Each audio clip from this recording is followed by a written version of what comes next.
Olá, hoje estou em um Renault Kadjar. Neste vídeo, vou mostrar como usar os botões do volante.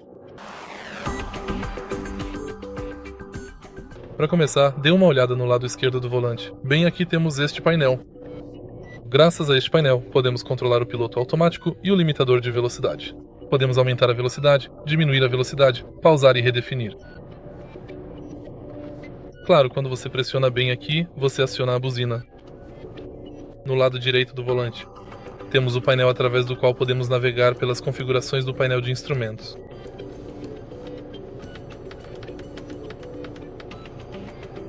Também podemos usar o assistente de voz e atender ou encerrar chamadas. E basicamente é isso. Se você achou este vídeo útil, por favor, deixe seu like, comente e se inscreva no canal.